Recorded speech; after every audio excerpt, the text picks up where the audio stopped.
When training a dog, it often occurs that people see their dog ending an exercise early just because they want to tell their dog they were doing a great job. An example of this could be when teaching your dog to stay. You want to tell your dog he's doing a great job, but upon marking the behavior, your dog stands up and walks up to you to get the reward. Or when teaching a dog to heel, they might advance right after getting the reward. In this video, I'll go over the differences between the terminal marker and the continuation marker, which, when used properly, can be of aid in these situations.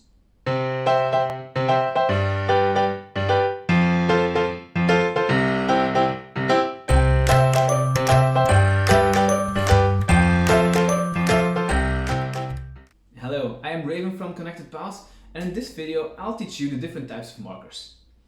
First off, let's get clear on what a marker is. A marker is a cue for your dog that he's performing a good behavior. This can be used when, for example, you are not able to reward your dog with a play session or with a treat, so you give them a cue, a marker, to let them know they're doing a great job. If taught well, a marker can be a great tool to give your dog some feedback. To start off, I want to make clear the difference between a terminal marker and a continuation marker is clear to you. The terminal marker tells your dog that he performed a good behavior, the exercise is done, and he's allowed to leave his position. The continuation marker, on the other hand, tells your dog he's doing a great job, but the exercise isn't yet finished, so he should keep on performing the behavior. By using these two types of markers, it will become a lot easier to train your dog. One of the main advantages is when teaching a dog to stay. Because the terminal marker implies that the exercise is done, when not given, your dog should keep on performing the behavior. So, for example, when teaching a down stay, after you tell the dog to lay down, he needs to keep on performing this behavior until the terminal marker is given. This means the stay is implied. It's obvious for your dog to stay because there isn't any terminal marker given. Now we're clear on the different types of markers. Let's teach you and your dog how to use these markers. If you like this video and want to see more dog training videos, make sure to hit the like and the subscribe button. We'll start off with the terminal marker. When training young dogs or puppies, it's often most interesting to use the terminal marker more often than the continuation marker. We do this because you want to teach your dog it's fun to perform behaviors. So the faster they act as you ask them to, the faster they react to your command, the faster they get released from their position.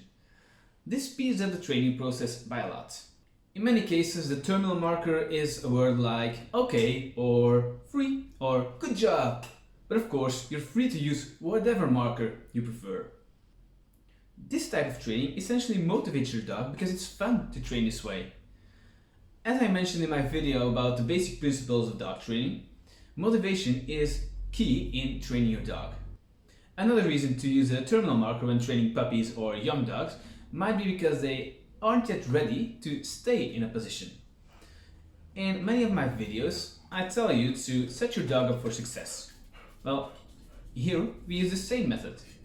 If you would start training your puppy by using a continuation marker, it might be hard for your dog to stay in a certain position because they get excited upon hearing your voice, while you just want to give them a continuation marker. They get excited, they jump up, and, well, they made a mistake. By using a terminal marker, you avoid this mistake. So moving on to the continuation marker after your dog has gotten their basics right is a better tactic. If, however, you're working with an amped up puppy or dog, the continuation marker might be of help in teaching your dog to wait and hold their position. As I said before, this is basically an implied stay. Once you provide your dog with a command, they should hold that position until given another command or a terminal marker. This also teaches your dog to have some patience while still being able to provide your dog with some feedback about how great they're doing. The most used examples of continuation markers are yes and good. Many people use this because it's easy to provide your dog with some feedback by saying yes, yes, good, good. You can keep it in a calm voice and provide your dog with the right feedback without hyping them up. On the topic of an implied stay, I want to tell you one more thing. If your dog would perform a sit or a down stay out of himself without you providing him with some feedback, your dog is not in a stay. Only after you provided them with a command, with a position, they should hold that position until you give them terminal marker. So if a dog gets into a down stay and you're at a friend's place and you like him down there, you can provide your dog with a feedback. Yes, good boy. But you shouldn't expect them to stay down. At that moment, they are free to do whatever they please. If, however, you would tell them down, they should remain down.